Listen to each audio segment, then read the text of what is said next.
Hey guys, how y'all doing? Well, here we are in our little review. This particular time we're looking at Armourfast's World War II German mortar team.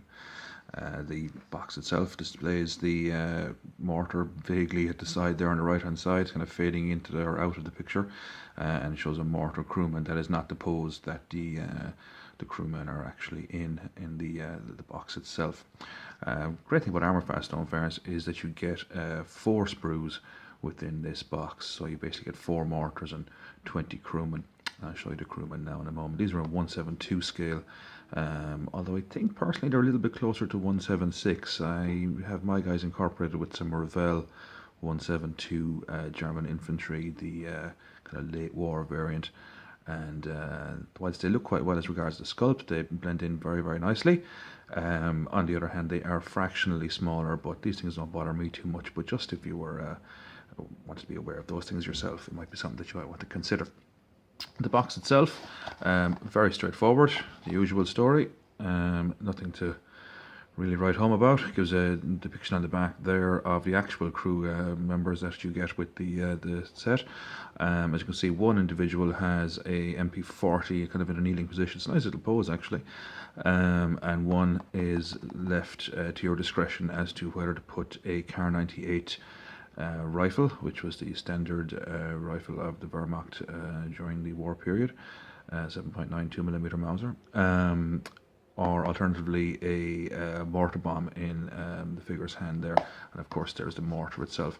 The mortar itself, as far as I can tell by looking at it, it looks like an 8 cm Granatenwerfer 34, or if my German is probably poor, that's an 8 cm Granatenwerfer, grenade Werfer thrower, 34. So 34 being presumably the year it saw service or entered service.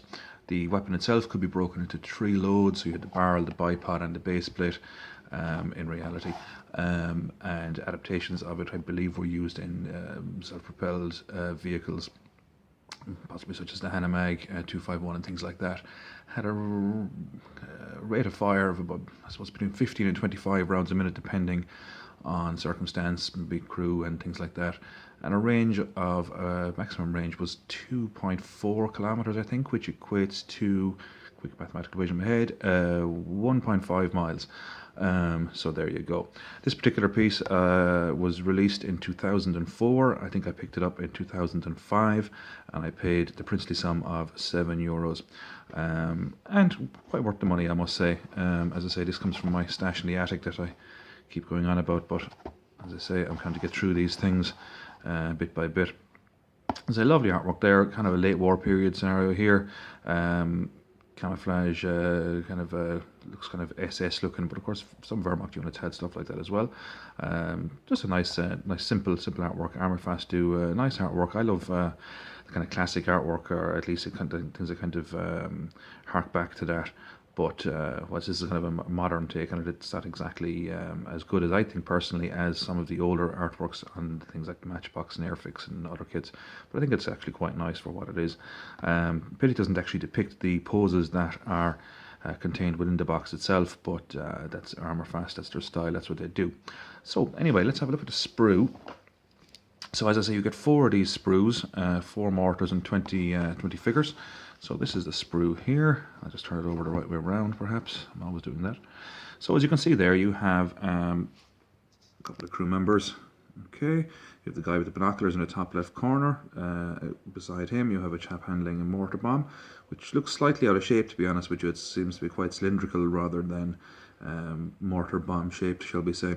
You have the guy to the right of him, whose hand is left blank, shall we say, for your own discretion, as I said, with the Kar 98 or the mortar bomb. Then the lad with the MP40, and in the bottom left you have a guy actually feeding the mortar round into the chamber, or handing it to another individual, but I'd say he's probably feeding it because everyone's in a kneeling position. Then you have the barrel, the base plate, the bipod, an ammunition box, and the a Kar 98 rifle. So that's basically it. As I say, you get 4 of these sprues within the box. The sculpt is quite nice, as you can probably make out there. I think that's in focus for you. As I say, you can't really fault them. They're nice. They blend in well with Caesar. with my Revell and a few other bits and pieces. So I mean, there's nothing to fault those really. The equipment might be a little off. There was I read somewhere that there was questions about the accuracy of the equipment on the back of the figures there, but they're so small. I mean, to be honest with you, as long as they're not carrying something completely ridiculous or undescribable or unidentifiable, I don't really have a problem with a sculptor, taking a few liberties here and there, as long as it's not completely ridiculous. But that's the sprue there. So I'll just show you what I did with my guys. I have a couple painted here for you. As I say, I'm trying to get through some of these things. If I can get that to focus. Focus. So there you see. Now they're kind of dark because they're done in sort of a camouflage pattern, and they have been given a rub of the Null and Oil by Citadel. But they do tend to look fairly okay, I think. There's nothing wrong with those. Again, my usual scenario, I based them on beer mats, so some people may be horrified with that behaviour, but it serves its purpose for me. Cheap bases, a little bit of Hornby flock and bits and bobs that I have knocking around for years. Just throw them into a little container, put some adhesive around the base and dip them into it, give them a shake, and a quick spray, a hairspray to kind of just fix those fibres or whatever you want to call them into position so that they don't be dropping all over the place. So that's those basically. As I say, I give them a bit of shading, it's about all I do. I generally don't dry brush the odd time, but not on these guys. As you can see, it is genuinely a beer mat. There's some Coors Light being advertised. So that's the setup with those Mortar crew. Here, just to see if we can see him a bit better, is the guy. I chose to give him the rifle. If this will just focus for me. Yeah, there we go. Nice little pose. A little bit dramatic maybe. I don't think anyone would kind of pose in that sort of position myself, but maybe not. And the other lad then is the MP40 gunner.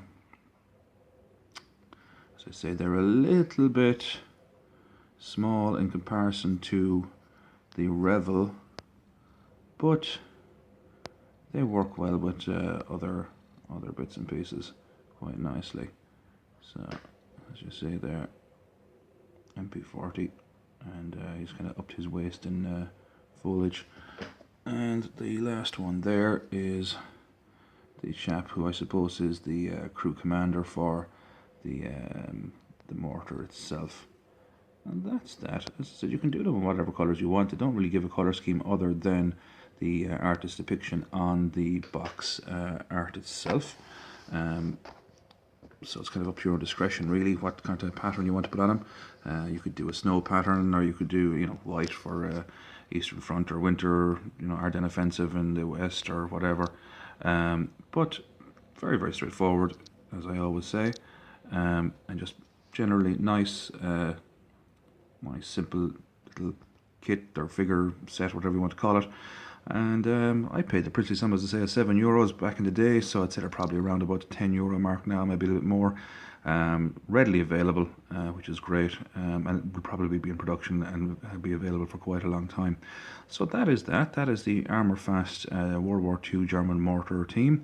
As I say, a good little addition to anyone trying to arm up battalions or whatever it is, or even just for diorama purposes and that kind of stuff.